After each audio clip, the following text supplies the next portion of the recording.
नमस्कार साथियों, मैं परमात्मा राजभर स्वागत करता हूं आप सभी का अपने YouTube चैनल EW क्लासेस में। सो फ्रेंड्स, बने रहिए मेरे साथ। आज मैं एक इम्पॉर्टेंट टॉपिक पर डिस्कस करूंगा और इसको स्टेप बाय स्टेप आपको बताऊंगा मैं।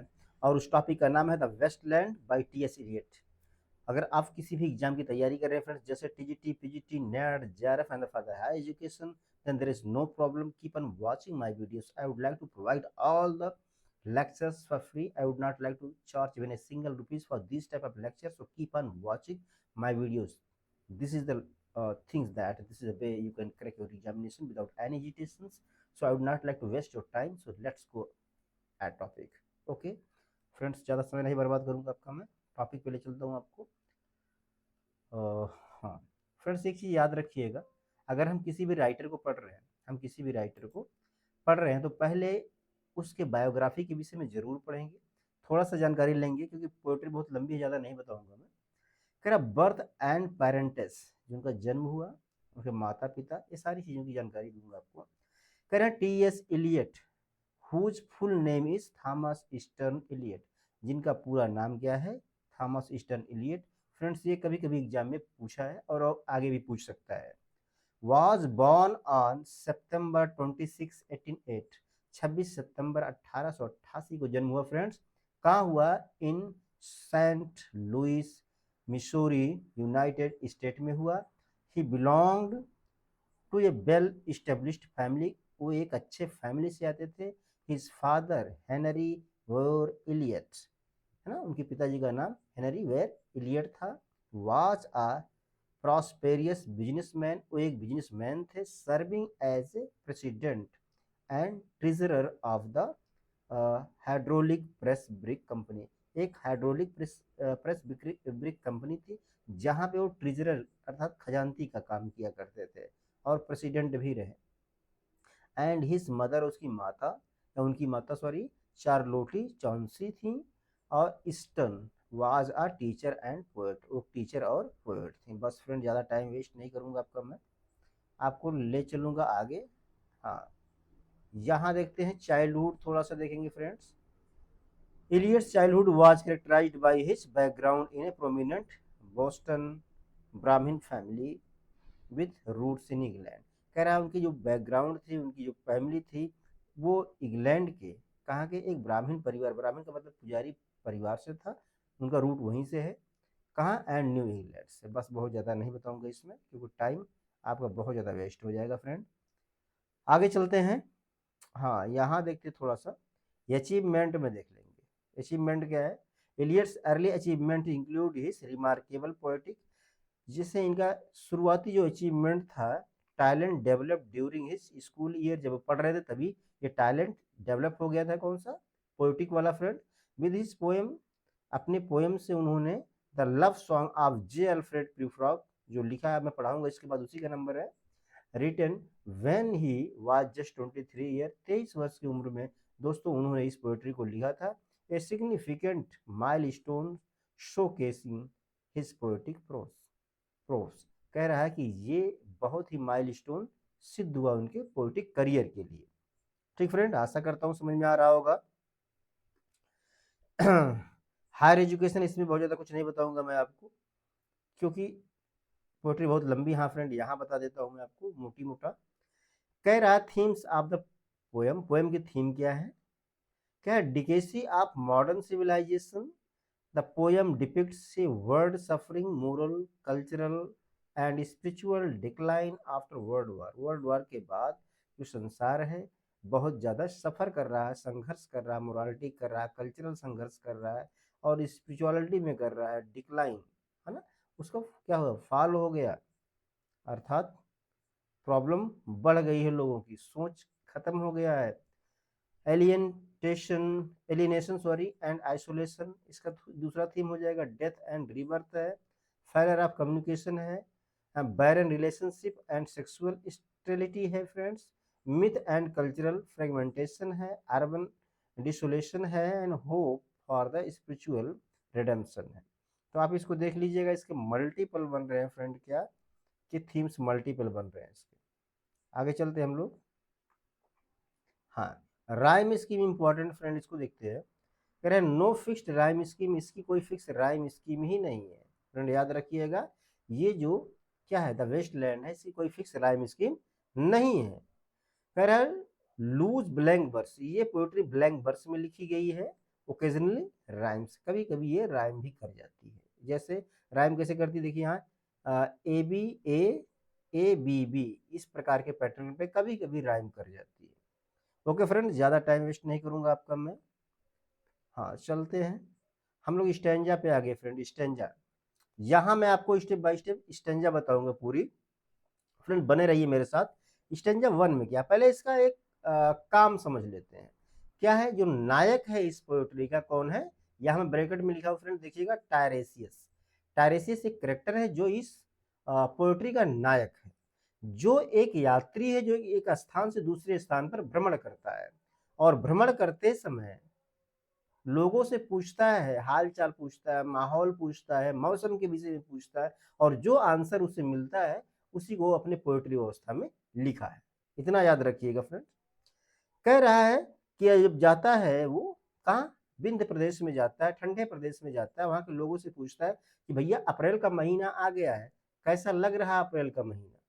तो लोग बताते हैं, कैसे बताते हैं सुनिएगा, अप्रैल इज द कूलिएस्ट मंथ। अप्रैल क्या है, एक सबसे निर्दयी महीना है। कहाँ के लोगों के लिए, विंध्य प्रदेश के लोगों के लिए। Breeding lilacs out of the dead land, जो ये मृत्यु भूमि है, जो शांत पड़ी जमीन है, वहां से कुछ बीज उगना प्रारंभ हो जाते हैं। कब, अप्रैल के महीने में। कैसे, mixing memory and desire, stirring dull root with spring rain, कि जब वसंत ऋतु की बारिश होती है, अप्रैल के महीने की बारिश आती है, तो जितने भी डल पेड़ पौधे सूखे थे वो जागृत हो जाते हैं, उसमें कलियां आ जाती हैं, ठीक है, वो जीवित हो जाते हैं। अच्छा जी, आगे देखते हैं। अब यहाँ और चीज, एक चीज आ गई कि इसको देखने के पश्चात यहाँ के लोग जो है उनको जन्म और मरण का स्मरण हो जाता है, जन्म और मरण का स्मरण भी हो जाता है। अब फिर क्या कहते हैं वो लोग कि भैया विंटर केप्ट अस वार्म, जो गर्मी का महीना है हमें गर्म रखता है। कवरिंग अर्थ इन क्या, फॉरगेटफुल स्नो, क्योंकि पृथ्वी ये बर्फ से ढकी रहती है और सब चीज भुलाए रहती है। Feeding a little live with dried tuber, हाँ ऐसा होता है कि सर्दी का महीना अच्छा तो होता है हमारे लिए, एकदम थोड़ी सी खाने की कमी होती है, खानों की कमी होती है हमारे पास, पर्याप्त मात्रा में खाने नहीं मिलते हैं। इतना याद रखा होगा आपने। और फिर वहां एक लड़की से पूछते हैं, एक लड़की मिलती है उनको, उससे पूछते हैं, क्या पूछते हैं कि कैसे रहा आपका समर, कैसे लग रहा है जो स्टार्टिंग समर है। समर सरप्राइज अस, लड़की बोलती है समर हमें क्या कर दी, आश्चर्य में डाल दी। अच्छा जी, कमिंग ओवर द ईस्टर्न वर्ग गर्सी, क्योंकि जब वो कहाँ आए गर्मियों के समय में, ईस्टर्न बरगर्सी एक स्थान है, वहां पर गए थे ये लोग। कौन, दो प्रेमी जोड़े, कहा गए थे, ईस्टर्न बरगर्सी गए थे friend. With a shower of rain, एक बारिश की सावर पड़ती है, अर्थात बौछार पड़ता है, ठीक। बी स्टॉप्ड इन द कैलोनेट, कैलोनेट, वो जो प्रेमी जोड़ा है कैलोनेट, एक स्थान पर रुकते हैं, किसी भी छाया में, वृक्ष के छाया में रुकते हैं। अच्छा, and bent on in sunlight, और उसके बाद सूर्य के प्रकाश में जाते हैं फ्रेंड, वेंट ऑन सनलाइट, सूर्य के प्रकाश में जाते हैं। Into the half garden, half garden एक कॉफी शॉप है फ्रेंड, वहां जाते हैं लोग। हाफ गार्डन याद रखिएगा ये, यहाँ देखिए, and went on in sunlight, जब बारिश के बाद ये सूर्य के प्रकाश में आए, और इनटू द हाफ गार्डन, ये एक कॉफी शॉप है, वहां जाते हैं। एंड ड्रंक कॉफी, वहां कॉफी पिए। And talked for an hour, और घंटों तक बातें किए। कौन कौन, वो लड़की और उसका प्रेमी, इतना याद रखिएगा। अच्छा, आगे चलते हैं फ्रेंड्स हम लोग। हाँ, स्टेंजा 2 में देखिएगा क्या क्या कह रहे हैं, ये स्टेंजा 2 में कह रहे हैं, बिन गर कीन रसियन स्टम ऑस लिटोन इट्स ड्यूटस, ड्यूट्स, तो ये क्या फ्रेंड, यहाँ से यहाँ तक देखिएगा, ये रसियन लैंग्वेज है, ये रसियन भाषा है, कोई और भाषा है, ये अंग्रेजी भाषा नहीं है। तो इस लैंग्वेज का मुझे बहुत ज़्यादा ज्ञान तो नहीं है, लेकिन इसका आंसर है जो मैं पाया हूँ, इसका मतलब होता है कि तुम एक रसियन गर्ल हो क्या। इनका प्रश्न है कि क्या तुम रसियन हो। किनका प्रश्न है, जो टायरेसियस पूछता है लड़की से, क्या तुम रसियन हो, तो वो जवाब देती है नहीं, मैं रसियन नहीं हूँ, मैं एक प्योर जर्मन हूँ। देखिए मैंने यहाँ लिख दिया जर्मन है, वो लड़की क्या है, जर्मनी की है, जर्मन गर्ल है। इतना याद आ गया होगा। अच्छा, और ये बताती है कि अपने बीते हुए समय के विषय में। कौन बताती है, ये जर्मन लड़की बताती है। And when we were children, और कहती है कि जब हम बच्चे थे, कौन, लड़की कह रही है, स्टेइंग एट आर्क ड्यूक, तो हम लोग आर्क ड्यूक में रहते थे, रुकते थे। आर्क ड्यूक स्थान का नाम है फ्रेंड। माय कजिन्स, उसका जो चचेरा भाई है, he took me out on a sled, वह मुझे कहाँ ले जाता था, स्लेट के लिए। स्लेट का मतलब पहाड़ों पे जहाँ बर्फ पड़ती है, वहां से वो लोग उछलते कूदते थे, सरकते थे, ऐसे वहां ले जाता था। एंड आई वॉज फ्राइटेंड, और मैं डर जाती थी उसके साथ जाने में। ही सेड, उसने कहा, मैरी, मैरी, मैरी उस लड़की का नाम क्या था, मैरी नाम था, जिससे बात कर रहे हैं कौन, टायरेसियस जिससे बात कर रहे हैं। मैरी होल्ड ऑन टाइट, मुझे तेजी से पकड़ लो। कौन कह रहा है, ये मैरी का भाई जो कजिन है वो कह रहा था, मुझे टाइट से पकड़ लो। एंड डाउन वी वेंट, और हम लोग सीधे नीचे जाएंगे। इन द माउंटेन्स, पहाड़ों में, देयर यू फील फ्री, जहां आप स्वतंत्र महसूस करते हो, पहाड़ों में जहां आप स्वतंत्र महसूस करते हैं। I read much of the night, लड़की कह रही, कौन, मैरी कह रही है कि रात में देर तक पढ़ती थी। And go south in the winter, और सर्दियों के समय में साउथ चली जाती थी। इतना याद रखिएगा फ्रेंड। हाँ, आशा करता हूँ समझ में आ रहा होगा। स्टैंजा 3 पर आ गए हम लोग। स्टैंजा 3 क्या कह रहा है, देखिएगा। अब जो मैरी नाम की लड़की है, उसी कहानी सुनने के बाद एहसास होता है टायरेसियस को, उसे थोड़ा दुख होता है, दुख फील करता है। तब क्या कहता है टायरेसियस उस समय, सुनिएगा। What are the root that clutch, कि क्या है, कौन सी ऐसी चीजें हैं जो मनुष्य के जड़ों को पकड़ कर रख सकती हैं। वाट ब्रांचेस ग्रो, कौन सी डालियां या कौन से पौधे उगेंगे कहाँ, out of this stony rubbish, कि इस मनुष्य के रबिश बेकार बंजर भूमि में, बंजर दिमाग में कौन सी चीज जन्म लेगा, क्या खिलेगा, क्या पैदा होगा। अच्छा जी, यहां तक समझ में आया होगा। यहाँ देखिए, son of man you can not से, मनुष्य होने के नाते आप नहीं बता सकते हैं, और गेस, और ना ही आप अनुमान लगा सकते हैं। फॉर यू नोन ओनली, केवल आपको एक ही बात पता है, क्या, कौन सी बात पता है, बताइएगा। ये हीप ऑफ ब्रोकन इमेज, आपको तो क्या, चित्रों का एक अंबार आपने देखा होगा, वो पता है। वेयर द सन बीट्स, जहां सूर्य की किरणें पड़ती हैं, जहां सूर्य की किरणें प्रकाश डालती हैं। लेकिन तुम्हें ये नहीं पता कि तुम्हारा शरीर भी क्या है, तुम्हारा शरीर जिस प्रकार से चलता है, उसमें तुम्हारी आत्मा सूर्य के प्रकाश की भांति काम करती है।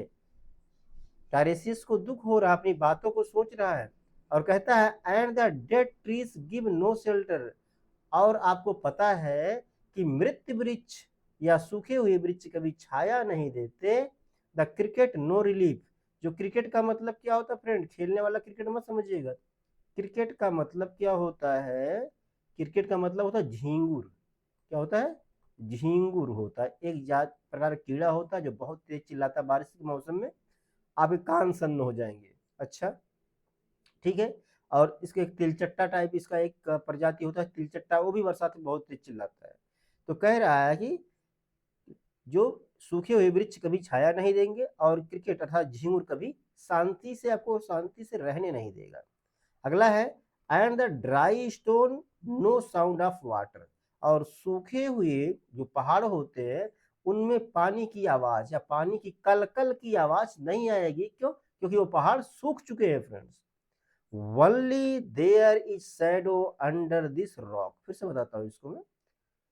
Only, केवल, there is shadow under this rock, कि इस पहाड़ के नीचे केवल तुम्हें छाया मिलेगी। कौन सी पहाड़ है? ऐसी पहाड़ है, रेड रॉक का मतलब हो जाएगा कि ईसा मसीह का जहां क्या हुआ था, कत्ल हुआ था, तो वो पहाड़ क्या हो गया था, उनके खून से लथपथ अर्थात लाल हो गया था। तो वही कह रहे हैं केवल आपको क्रिश्चियनिटी में ही छाया मिलेगी। आगे वाली लाइन में देखिए, ब्रैकेट में लिखे हैं क्या, करे come in under the shadow of this red rock, और सभी लोग, सभी प्राणी, मानव जाति इस क्रिश्चियनिटी के छाया में आ जाओ, अर्थात चाहते हैं कि सभी लोग क्रिश्चियनिटी को अपना लें। इनका कहना, किसका? टायरेसियस का कहना है। अच्छा जी, आशा करता हूं समझ में आ रहा होगा friends. And I will show you something different from either, और मैं तुम्हें कुछ अलग भिन्न चीजें दिखाऊंगा। क्या है भिन्न? Your shadow eight morning striding behind you, जो तुम्हारी छाया है तुम्हारे पीछे पीछे चलती रहती है। और your shadow at evening rising to meet you, और शाम को वही छाया तुम्हारे बराबर हो जाती है, तुमसे मिल जाती है। अर्थात वो कहते हैं I will show you fear in A handful of dust, मैं तुम्हें दिखाऊंगा मनुष्य का जो डर है। अर्थात वो कह रहे कि हे मानो, हे भौतिकवादी मानो, इस भौतिकवादी वस्तुओं के पीछे भागने वाले लोग, आपको कहीं शरण नहीं मिलेगी। आप केवल आइए क्रिश्चियनिटी में आइए, ईसा मसीह जी की छाया में आइए, वहां आपको शांति मिलेगी, क्योंकि ये भौतिकवादी की दुनिया है, यहां तुम्हें कोई छाया नहीं मिलेगी। अच्छा आगे चलते हैं फ्रेंड्स, स्टैंजा 4 आ गया। स्टैंजा 4 में देखिएगा, हाँ स्टैंजा 4 में क्या कह रहे हैं भैया, ये स्टैंजा 4 आ गया इसमें, यू गेव मी हाइसेंथ। हाँ, जब स्टैंजा 4 में आते हैं तो टायरेसियस है ना, वो टहलते हुए आगे चलता है, टहलते हुए आगे चला जाता है, और जाते जाते रास्ते में इसे 2 लवर और मिल जाते हैं, है ना, टू क्या है, 2 लवर मिल जाते हैं, 2 लवर और मिल जाते हैं। वो क्या कर रहे हैं लवर भैया? वो देखिएगा कि एक लड़की है जो गाना गा रही है, एक लड़की गाना गा रही है, और गाना क्या है, जर्मन सॉन्ग गा रही है, और राइटर को पता है जर्मन सॉन्ग के बारे में कुछ जानकारी है, इसलिए उन गीतों को सुनने के लिए टायरेसियस रुक जाते हैं। और गाना क्या है देखिएगा, you gave me hyacinth first year ago, 1 वर्ष पहले आपने मुझे हाइसेंथ का पुष्प दिया था। कौन गा रहा है? एक लड़की एक लड़के के लिए गा रही है ना, एक फीमेल एक मेल के लिए गा रही है। ठीक, इतना समझ में आ गया होगा आशा करता हूं। अब ये क्या होता है फ्रेंड, हाँ एक चीज और देखिएगा, ये हाइसिंथ क्या है, थोड़ा टाइम लूंगा बेशक, लेकिन डिटेल समझाऊंगा फ्रेंड। हाइसिंथ क्या होता है फ्रेंड? हाइसिंथ एक प्रकार का पुष्प है जो तालाबों में पाया जाता है। अब तालाब में क्या होता है, इसको हम लोग के यहाँ क्या कहते हैं, इसको कहते हैं जलकुंभी। इसे जलकुंभी कहा जाता है फ्रेंड, जलकुंभी का फूल। हम लोग जलकुंभी का फूल छूते भी नहीं है। अब ये अपने प्रेमिका को देने के लिए जलकुंभी का फूल से कूद गया था तालाब में। तो यही कह रहा है, गाने का सीन यही है कि उसके प्रेमी ने उसको पिछले वर्ष जलकुंभी का फूल दिया था, या हाइसंत का फूल दिया था। जलकुंभी कहेंगे फ्रेंड थोड़ा बेइज्जती हो जाएगी इसकी, इसलिए हाइसंत ही कहिए आप। अच्छा जी आगे चलिएगा, they called me the hyacinth girl, और जिन लोगों ने मुझे देखा था इस लड़की को देखा था, वो लोग इस लड़की को हाइसिंथ गर्ल कहकर पुकारते थे, उसका नाम पड़ गया था हाइसिंथ गर्ल। अर्थात क्या, जलकुंभी वाली लड़की या जलकुंभी लड़की पड़ गया था। आप हिंदी में जाएंगे तो हाइसिंथ ही मानिएगा फ्रेंड इसको। अच्छा आगे देखते हैं, yet when we come back late, और जब हम वहां से लेट वापस आए थे, कहां से, उस गार्डन से लेट आए थे, late from the hyacinth garden. हाँ, जब वो सब हाइसेंथ के गार्डन, जलकुंभी वाले गार्डन से लेट में आए थे, योर आर्म्स फुल, उसके उसका प्रेमी है जो मेल है, जो लड़का है, उसका हाथ भरा हुआ था किससे, हाइसेंथ के फूलों से। उसके प्रेमी अर्थात लड़के का हाथ मुझा हाइसिंथ के फूलों से भरा हुआ था, जलकुंभी लदी हुई थी, जलकुंभी की फूल लदे हुए थे। एंड योर हेयर वेट, और उसके प्रेमी अर्थात लड़के के जो बाल थे गीले हो गए थे, क्योंकि तालाब में कूदने से उसके बाल गीले हो गए थे। आशा करता हूं समझ में आ रहा होगा। आई कुड नॉट स्पीक, मैं कुछ नहीं बोली। एंड माई आईज फेल्ड, मेरी आंखें फेल हो गई। I was neither living nor dead, मैं उस फूलों को देखने के पश्चात ऐसी अवस्था में चली गई, ना ही मैं जीवित थी ना ही मैं मृत थी। मतलब मस्का लगा रही अपने प्रेमी को, प्रेमिका। एंड आई न्यू, और मुझे न्यू नथिंग, मुझे कुछ नहीं पता था। Looking into the heart of light the silence, केवल मैं हृदय में शांति से देख रही थी, कि मैं तुम्हारे हृदय में केवल शांति से देख रही थी, झांक रही थी अपने प्रेमी के। तो यहाँ इसका रैंडम हो जाएगा, आपको बता दूं कि पिछले साल तुमने मेरे लिए हाइसिंथ का फूल दिया था मुझे, है ना। वहां के लोग मुझे क्या हाइसिंथ गर्ल कह के पुकारते थे। और जब हम वहां से हाइसिंथ के गार्डन से आए थे तो लेट हो गया था। तुम्हारी भुजाएं हाइसिंथ के फूल से भरे हुए थे, तुम्हारे बाल गीले थे, और मैं कुछ बोल नहीं पाई। एंड माई आईज फेल्ड, मेरी आंखें फेल हो गई थी। I was neither living nor dead, ना ही मैं जीवित थी ना मृत थी। एंड आई न्यू नथिंग, मुझे कुछ याद नहीं है। Looking into the heart of light the silence, मैं उस जगह साइलेंस शांत होकर तुम्हारे हृदय में हृदय रूपी प्रकाश को देख रही थी। इतना क्या है, वो लड़की गा रही है। अच्छा, आगे चलते हैं। स्टेंजा नंबर 5 फ्रेंड, इसको देखिएगा।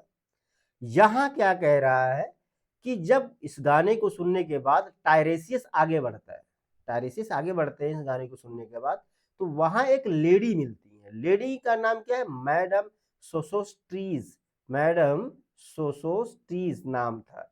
अब ये क्या है, जानी मानी भविष्य करता है, भविष्य को बता देती हैं कि तुम्हारे भविष्य में क्या होने वाला है, ऐसी महिला है। उनसे मिलते हैं ये, मिलते नहीं, मिलने से पहले इनका एक एजेंट था ना, एक एजेंट खड़ा था यहीं बगल में, जैसे आज के बाबाओं के पास एजेंट होते हैं, तो खड़ा था वहीं।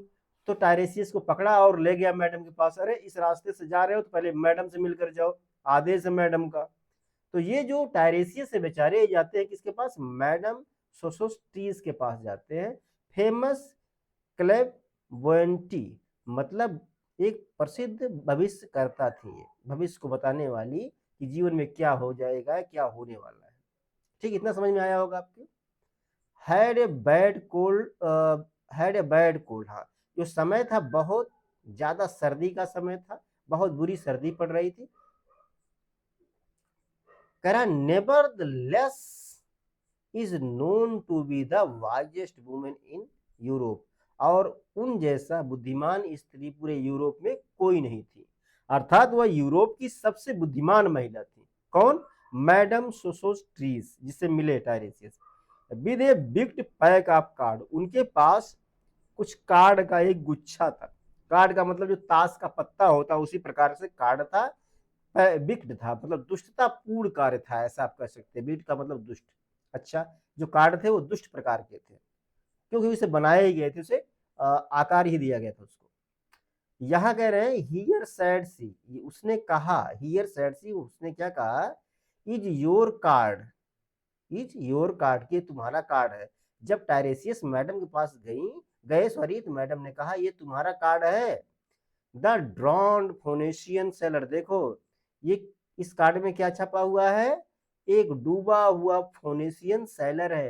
ये फोनेशियन सेलर कौन था फ्रेंड्स, ये बहुत बड़ा बिजनेसमैन था और तैराक में माहिर था, लेकिन यह अपने बिजनेस के लिए समय को नहीं देखता था, समुद्र के तूफान को नहीं देखता था, और बिजनेस पर्पज के लिए समुद्र में गोते लगा देता था, अपने फायदे के लिए, फायदा कमाने के लिए। और समुद्र में आई लहर के कारण यह डूबकर मर गया था, इसका सोना चांदी सब उसी में डूब गया था। इतना याद रखिएगा। दोज आर पिरल्स दैट बर हिज आईज, ये जो मोतियां दिख रही हैं ना, दिख रही हैं, पानी में डूबती हुई मोतियां नहीं है, ये उसकी आंखें हैं। जब वो डूब रहा था तो उसकी आंखें चमक रही थी। लुक देखो, उस कार्ड पे छपा है, फोनेशियन का चित्र उस कार्ड पे छपा है, और उस कार्ड में पानी में डूबते उसके दो गोल गोल आंखें दिखाई दे रहे हैं। कह रहे जो मोतियां दिख रही, मोती नहीं है, उसके आंखें हैं जो पानी में चमक रही थी। देखो इस कार्ड को ध्यान से। अब दूसरा कार्ड दिखाती है क्या, यहाँ दिखाती है, here is belladonna the lady of the rock, the lady of the situation. यहाँ एक बेलाडोना का क्या है, फोटो है, उस कार्ड पे छपा हुआ बेलाडोना का फोटो है। The lady of lock, sorry, lady of the rock कहा जाता है इनको, the lady of the situation भी कहा जाता है। तो द लेडी ऑफ रॉक का मतलब पत्थरों में पाई जाने वाली, हर एक परिस्थितियों में पाई जाने वाली लेडीज, अर्थात इसको एक निगेटिव वे में, एक पुष्प है जो हानिकारक पुष्प है, उसको निगेटिव वे में दर्शाया गया है। आप पढ़िएगा, डिटेल्स आपको मिलेगा सारी चीज। यहां देखते हैं, here is the man with 3 steps. अब एक दूसरा कार्ड दिखाती हैं, यहाँ एक आदमी है दूसरे कार्ड में, और उसके पास 3 छड़ी है। स्टेप्स का मतलब डंडा या छड़ी कह सकते हैं। एंड हियर द व्हील, और यहाँ एक चक्र भी है। चक्र ऐसे ऐसे है, ऐसे ऐसे करके, ऐसे ऐसे करके चक्र छपा हुआ है ना, ऐसे चक्र छपा हुआ है, ठीक है, चक्र है। And here is the one eyed merchant, और यहाँ देखिएगा कि यहाँ एक आंखों वाला व्यापारी है। इसको देखिए ध्यान से, एक आंखों वाला व्यापारी है। एंड दिस कार्ड, और ये जो कार्ड है अभी दिखा रहा हूं मैं आपको, कह रहा एंड दिस कार्ड, और ये कार्ड जो है, कौन कार्ड है, which is blank is something he carries on his bag, और ये खाली सादा कार्ड है, और इस पे कोई चीज अपने पीठ पे लाद कर कुछ ले जा रहा है। कोई व्यक्ति है, कोई वस्तु है, अपनी पीठ पर लाद कर कुछ ले जा रहा है। विच आई एम फॉरबिडन टू सी, जिसको मुझे देखने के लिए, या जिसको मुझे देखने से मना किया गया है। अर्थात मैडम सोसोस्ट्रीज जो हैं, उनके गुरु या किसी ने कहा था कि इस कार्ड को, है ना, जो ब्लैंक कार्ड है, इसको मत देखना, इस पे ऐसा कुछ छपा है, इस पे कोई व्यक्ति या कोई जानवर कुछ अपने पीठ पे लाद कर ले जाता है, लेकिन इसको देखने के लिए उन्हें मना किया गया था। इतना याद रखिएगा फ्रेंड्स, आशा करता हूं समझ में आ रहा होगा। आगे चलते हैं हम लोग। हाँ, यहां आगे हम लोग फ्रेंड देखते हैं, यहां क्या कह रहे हैं ये, आई डोंट फाइंड, मुझे नहीं मिला, मुझे नहीं मिला, द हैंग्ड मैन। एक कार्ड था फ्रेंड, मैडम के पास एक कार्ड था जिसपे एक फांसी पर लटका हुआ आदमी था। उसी को कार्ड को खोज रही थी कौन, मैडम सोसोस्ट्रीज खोज रही थी। And fear death by water, और बताती हैं कि टायरेसियस, टायरेसियस को कहती हैं कि तुम्हारी मृत्यु कैसे होगी, पानी में डूब कर होगी, ठीक है। और टायरेसियस बेचारा सुन रहा है। अच्छा, तब क्या हुआ, आगे चलते हैं फ्रेंड्स। यहां कहते हैं, आई सी क्राउड ऑफ द पीपल, टायरेसियस को क्या लोगों का भीड़ दिखाई देता है, टायरेसियस को लोगों का भीड़ दिखाई देता है बाहर, वॉकिंग अराउंड इन रिंग, जो गोल गोल ऐसे गोले में घूम रहे थे। अच्छा, तब ये उठते हैं कौन, टायरेसियस मैडम के पास उठ जाते हैं, और थैंक यू बोलते हैं मैडम को। क्या बोलते हैं, थैंक यू बोलते हैं, और उनसे विदा लेते हैं। किससे, मैडम से, मैडम से विदा लेते हैं। If you see dear Mrs Equitone, तो मैडम क्या बोलती हैं, मैडम क्या कहती हैं कि अगर आपको मैडम इक्वेंटन, इक्वाइटन दिखाई दें, टायरेसियस से कहती हैं अगर तुम्हें मैडम इक्वाइटन दिखाई दें, तो कहना उनसे कि tell her I bring the horoscope myself, कि मैं लोगों की जीवनी, जन्म कुंडली, जन्म पत्रिका स्वयं बनाती हूँ, बता सकती हूँ कि कौन कब जीवित रहेगा, कब तक, कौन कब मर जाएगा। तो ये मैसेज है ना, मिसेज क्वाटन को जरूर बताना, याद रखिएगा, क्योंकि ये कहती हैं कि ये जन्म पत्रिका स्वयं बनाती हैं, ठीक है। ये जरूर मैसेज इन तक पहुंचाना, तो ये आएंगे इनसे मिलने। आगे देखते हैं, one must be so careful these day, आज के समय में सभी को सावधान रहना चाहिए, या बहुत ज्यादा सावधान रहना चाहिए। आशा करता हूं फ्रेंड समझ में आ रहा होगा, मैं बहुत आराम से पढ़ा रहा हूं, क्यों, क्योंकि यार तेज पढ़ाने से कोई मतलब नहीं है, अगर आपके समझ में ही नहीं आएगा तो मेरे पढ़ाने का कोई तात्पर्य ही नहीं है। याद रही, गर्मी बहुत ज्यादा हो रही फ्रेंड्स। कह रहा अनरियल सिटी, अब टायरेशियस वहां से निकल कर आगे बढ़ जाते हैं, बताते हैं अवास्तविक शहर है, रियल शहर नहीं है, बनावटी शहर है। स्टैंजा 6 है फ्रेंड, देखिएगा। Under the brown fog of A winter down, कह रहा है सर्दी का समय है, भूरे कलर का फॉग है, and a crowd followed flowed over London bridge, London bridge पे बहुत ज्यादा भीड़ है, लोग आ जा रहे हैं।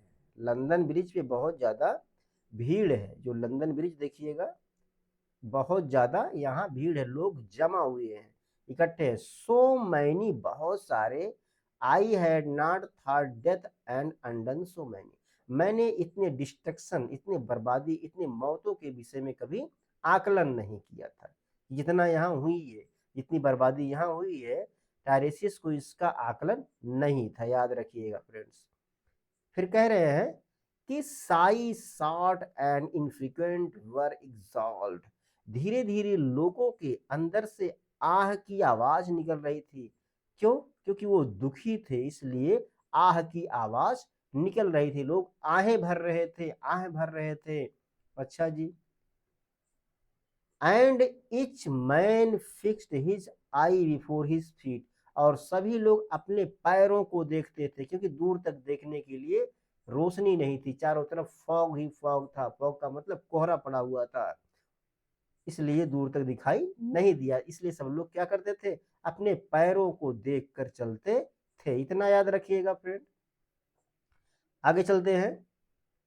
Flowed up the hill and down king William street, वो लोग कहाँ जा रहे थे, पहाड़ी के ऊपर गए और वहां से किंग विलियम स्ट्रीट की तरफ प्रस्थान कर दिए थे, किंग विलियम स्ट्रीट की तरफ प्रस्थान कर दिए थे फ्रेंड। आगे चलते हैं। To where Saint Mary Woolnoth kept the hours, और जहां मैरी उलनाथ रहा करते थे, जहां उनका स्थान था, घंटों तक रुकते थे। With a dead sound on the final stroke of 9, 9 बजे एक मृतिक या मृत आवाज आती है, मृत घंटी बजती है। कहाँ बजती है फ्रेंड? चर्च में घंटी बजती है, समय समय पर, घंटे घंटे पर चर्च में घंटियां बजती रहती हैं, याद रखिएगा इसको। आगे चलते हैं फ्रेंड। हाँ, यहाँ क्या है, there I saw one I knew, जब आगे बढ़ते हैं वहां उसी ब्रिज के आसपास टायरेशियस एक व्यक्ति को देखते हैं जिसको वो जानते थे। ब्रिज पर बढ़ते समय आगे टायरेशियस एक व्यक्ति को देखते हैं जिसे वो जानते थे। एंड स्टॉप्ड हिम, और उसको रोक लेते हैं वहीं उस व्यक्ति को। क्राइंग स्टेटसन, उसे स्टेटसन नाम लेकर पुकारते हैं, अर्थात वह एक व्यक्ति को देखते हैं और उसे रोकते हैं तथा उसे स्टेटसन के नाम से पुकारते हैं, उसका नाम ही था फ्रेंड स्टेटसन। ठीक है, इतना याद हो गया होगा आपके पास। अच्छा, you who were with me in the ship at Mylae, एक माइले स्थान है ना, स्थान है, कोई नदी होगा, कोई समुद्र रहा होगा, जहां एक जहाज में ये स्टेटसन किसके साथ, टायरेशियस के साथ था। तो वही कह रहे हैं, you who were with me in the ship at Mylae, कि माइले में तुम ही मेरे साथ थे ना, याद है तुम्हें कि माइले में तुम मेरे साथ थे। इतना याद आ गया होगा फ्रेंड। आगे चलते हैं। That coughs you planted last in year in your garden, कि जो तुम सीड पिछले वर्ष अपने गार्डन में लगाए थे। यहाँ देखिए फ्रेंड्स, यहाँ सीड, कॉर्फ को सीड करके रिफर किया गया है और सीड को कॉर्फ करके रिफर किया गया है। कहने का मतलब है एक आंगन में किसी को दफना दिया गया था, कॉर्प्स का मतलब लाश होता है। ठीक है, तो ये पूछ रहे हैं कौन, टायरेशियस की, यार तुम्हें जो मैंने दिया था, या जो तुमने कॉर्प्स को, लाश को या सीड को दफनाया था या बोया था, प्लांट किया था अपने गार्डन में पिछले ईयर, पिछले साल, है ना। Has it began to sprout, क्या यह अंकुरित होना शुरू हो गया है या नहीं, अंकुरित होना शुरू हो कि नहीं। जैसे आपने गेहूं को खेत में बो दिया, तो कोई आगे पूछा भैया गेहूं जम रहा है कि नहीं जम रहा है, तो उसी प्रकार से पूछ रहे हैं कि जो लाश या जो सीड तुमने लगाया था अपने गार्डन में, वो उगना शुरू हुआ कि नहीं। Has it begun to sprout, क्या या स्प्राउट हुआ, अंकुरित होना शुरू हुआ या नहीं। Will it Bloom this year, क्या इस वर्ष या खिल जाएगा, इस वर्ष खिलेगा या नहीं खिलेगा भैया, याद रखिएगा इतना। और has the sudden Frost disturb it's bed, या कि बारिश और ओलों ने इसके बेड को, इसके स्थान को खराब कर दिया, बर्बाद कर दिया। अच्छा, आशा करता हूं इतना समझ में आया होगा। Oh keep the dog for hence, जो यहाँ एक कुत्ता है, वहां एक कुत्ता खड़ा था फ्रेंड, कहते हैं कि इस कुत्ते को यहां से हटाओ यार। That is that's friend to man, यद्यपि यह मनुष्य का दोस्त है लेकिन लाशों का दोस्त नहीं है। और with his nails he will dig it up, नहीं तो अपने पंजों से, अपने पंजों से इसे खोद कर, इसके बेड को खोद कर बर्बाद कर देगा। कौन? कुत्ता। अर्थात जो सीड तुमने गार्डन में लगाया है, अगर तुम चाहते हो कि वो फले फूले आगे बढ़े तो इस कुत्ते को हटा देना, नहीं तो ये खोद के बर्बाद कर देगा। अर्थात कहने का तात्पर्य है कि जो व्यक्ति जिसकी डेथ हो गई थी, उस व्यक्ति को उस गार्डन में दफनाया गया था। कौन दफनाया था? स्टेट सन ने दफनाया था। और यही व्यक्ति उसे रुक के पूछता है कि यार उसमें कुछ वृद्धि हुई या नहीं हुई।